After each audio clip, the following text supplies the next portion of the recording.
Hi, everyone. The following presentation will help you to understand and source the tools and materials you'll need to paint luscious, loose, and romantic watercolors.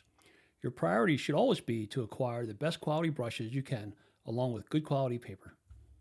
The type of paper we choose to paint watercolor on has a substantial impact on the overall look and feel of the finished art. Paper is either made from 100% cotton or wood pulp. Stay away from the cheap scholastic grade wood pulp paper at the big box art stores. There are reasons for this. Cheap wood pulp paper will tear easily when removing tape that we'll be using to secure our paper to a backing source. It generally has much less and or improper sizing applied to it. Sizing refers to the chemistry inherent to watercolor paint. The chemistry in the paint, namely gum arabic, glycerin, and sometimes honey, is also saturated into watercolor paper. This allows the watercolor pigment to seamlessly and smoothly interact with the paper, eventually settling in and fusing with the cotton paper fibers. Low quality paper may have an inconsistent application of sizing and can cause odd blotchy effects when you are trying to paint a beautiful and pristine wash of color. Lastly, quality 100% cotton paper such as Arches, Fabriano, or Saunders are acid free. This will ensure that your grandkids and your great grandkids will be able to enjoy your art without fear of degradation.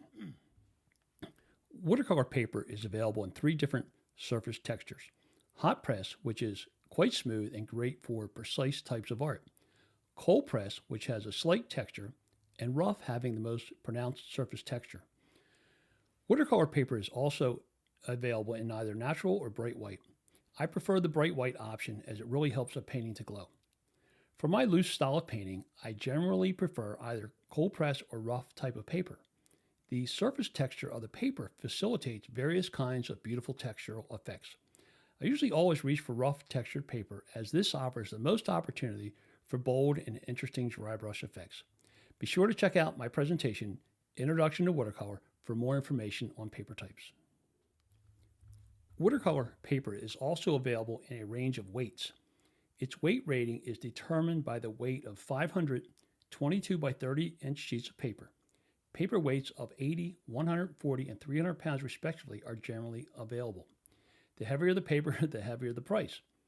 I find the 80-pound paper to be too flimsy for copious amounts of pigment. Some artists opt for the 300-pound paper as it will not buckle too much when paint is applied. I generally always opt for the 140-pound paper. It is sufficiently robust and durable without the added weight or cost. You'll see in my tutorials that paper buckling is rarely an issue as the paper is taped around its perimeter. After drying each layer with a hairdryer or warm sunlight, the paper returns nicely to a taut and flat condition. In the past, and perhaps still a practice with some, watercolor paper was soaked with water, then firmly attached to a board with either staples and or that brown sticky packaging tape that's water activated. This was done to better ensure a taut and flat paper surface during the painting process. This practice tends to complicate matters without adding any real benefit to my process. Watercolor paper is commercially available in many different forms and sizes. The most common is a single 22 by 30 inch sheet, commonly known as a full imperial sheet. Many artists opt to work on a half sheet. If you cut the full sheet in half, you get a 15 by 22 inch sheet. This can be a bit large for some, especially beginners. Other options include blocks. Watercolor blocks are a series of sheets, usually about 20 or 24 sheets, lightly glued together around the edges. This glued edge helps keep your paper reasonably flat and taut while painting. Blocks can be a little heavy, but are quite practical in my opinion. You can take advantage of the glued edge and paint directly onto the top sheet in the block, or remove the sheet and tape it down to a plastic support. I rather like the way paper in a block takes the watercolor pigment. Blocks of paper are available in a wide range of sizes, starting with small postcard-like formats all the way up to 18 by 24 inches. I generally opt for the 14 by 20 size. This size paper is flexible enough for a 11 by 14 or 12 by 18 image area painting with plenty of border to spare. I also tend to choose paper sizes that will align with commercially available off-the-shelf mat boards. You never know when you'll knock a painting out of the park and need to showcase it in a nice mat board and frame. These online and brick and mortar retailers carry most all types of paper. Whether you get paper in a block or as loose sheets is up to you. Plan on paper large enough, however, to execute 11 by 14 images. You'll want some extra room for a taped edge, so 12 by 16 or 14 by 20 paper would be good options. As much as I enjoy working directly onto a block of watercolor paper, I will most often tape a sheet of paper onto a lightweight sheet of corrugated plastic known generically as Carbon. This plastic cardboard is extremely lightweight, indestructible, and waterproof. It is the perfect support in which to affix your paper to. Sheets generally come in 24 by 48-inch pieces at your local home improvement store and are quite easy to cut down into smaller pieces. I have numerous size pieces of this material lying about, ready for any size painting I might decide upon. I make use of 1.5-inch beige masking tape to attach my paper to these plastic sheets, overlapping the paper by about an inch. When the tape is removed, it reveals a white border around your painting, isolating it from everything else. This can be very helpful when evaluating your efforts. Note, do not use the colored tape that house painters use. The strong color will throw off your color evaluations within your painting. Remember to plan ahead, however. Design your actual image area to fit into a potential mat board opening. I always give the image area an extra ½ inch all around so as to ensure that the mat board opening covers all edges of your painting. Any tool that can apply or remove pigment can be considered a brush of sorts. A number of internationally known watercolor artists use objects like plastic credit cards to great effect by removing and scratching out areas of pigment. Personally, I use spray bottles and Kleenex almost as much as my regular brushes. Having said all this, there are a set of tried and true traditional watercolor brush types that should form the base of your brush collection. Mops are generally large, soft hair brushes that hold lots of pigment and water. The general idea behind a mop is to apply an ample amount of pigment and water such that it produces soft, well-gradated washes of color without introducing attention-grabbing brush strokes. In other words, you can keep going without returning to your palette to reload your brush. This effect creates a continuous, uninterrupted wash as seen in the shadows of the natural world. The shape and design of a mop can be quite large or smallish in nature, yet depositing pigment in the same soft manner.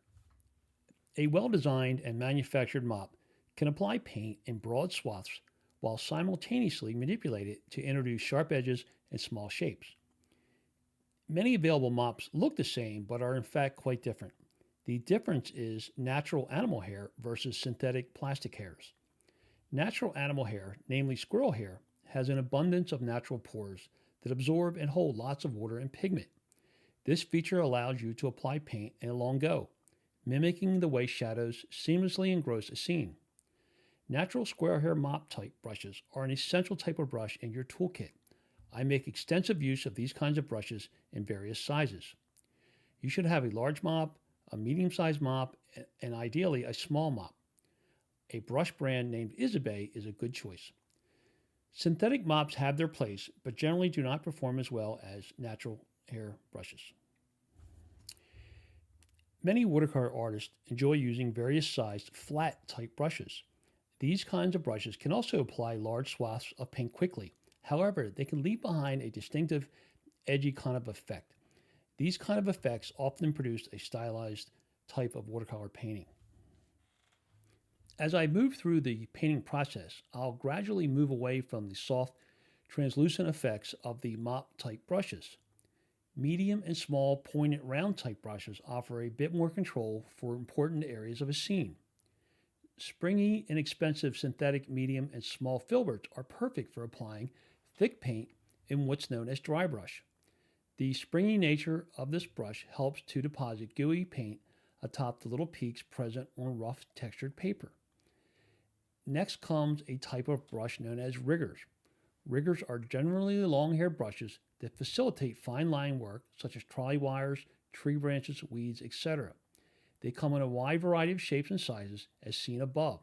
They are sometimes referred to as daggers or sword liners. Brands like Escoda, Isabey, and Princeton produce excellent brushes as was shown here.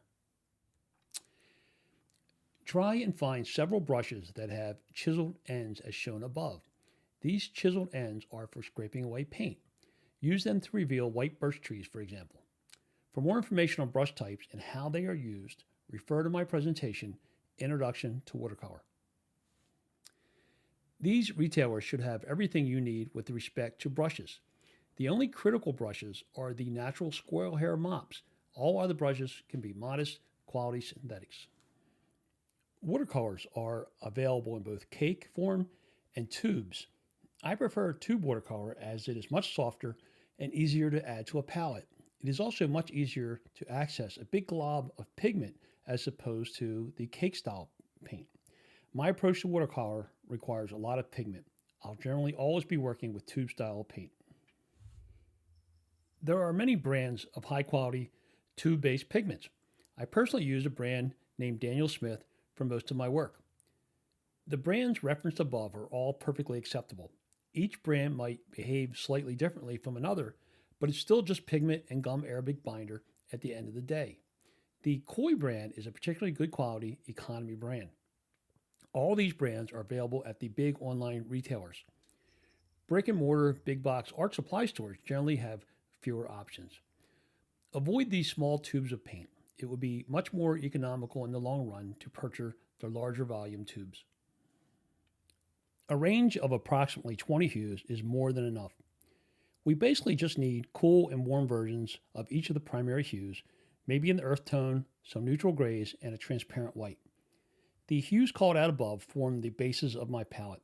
Hues that are grayed out are not really essential. Lastly, pick up a tube of titanium white and a hue named Wand Brilliant. These bright opaque pigments will be used to strategically add a few highlights at the end of the painting process. They should not be added to your palette, however, as we will use these straight from the tube. Avoid purchasing large sets of paint like the one shown here. It can be a slippery slope wherein one can be tempted to sample too many varying hues in a painting. This produces a carnival effect that will come across as less than sophisticated. Now that we've determined what paint to order, we'll need a palette box of some sort to hold all of our beautiful hues. Some paint box options offer no mixing trays to speak of. It's not always necessary to have a paint box with attached mixing trays. Various types of mixing trays are readily available. These include plastic, metal, and ceramic. Paint boxes with attached fold-out mixing trays are ideal for plein air painting, however. Some paint boxes come with a silicone gasket that helps keep paint from drying out. Others are simple aluminum two-part folding cases. These can be stored in a large Ziploc bag with a damp sponge to keep pigments from drying out. I maintain several styles of palettes as shown here. A large ceramic desktop version is used for my studio work, while simple folding palettes are used for remote and plein air efforts. One quick note, smaller palettes that can be held with your opposite hand greatly contribute to a more spontaneous, looser approach as the distance from paint to paper is much closer. This is a great way to paint a bit quicker and freer. Besides the core requirements of paint, brushes, and paper, it's a good idea to have paper towels, plain Kleenex tissue, a metal mixed water pail, a hairdryer, 1.5-inch beige masking tape, a soft little absorbent towel, sponges, a fine mist spray bottle, soft 4B to 6B graphite pencils, and a kneaded eraser close at hand. Oh, and don't forget snacks.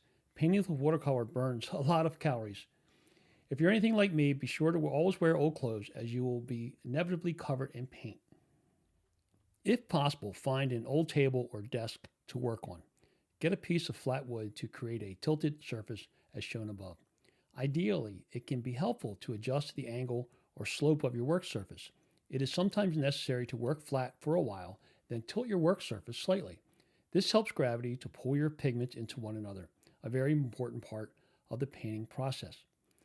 Having an elevated monitor or flat screen TV just in front of your work area is also a great idea for watching and replicating online tutorials.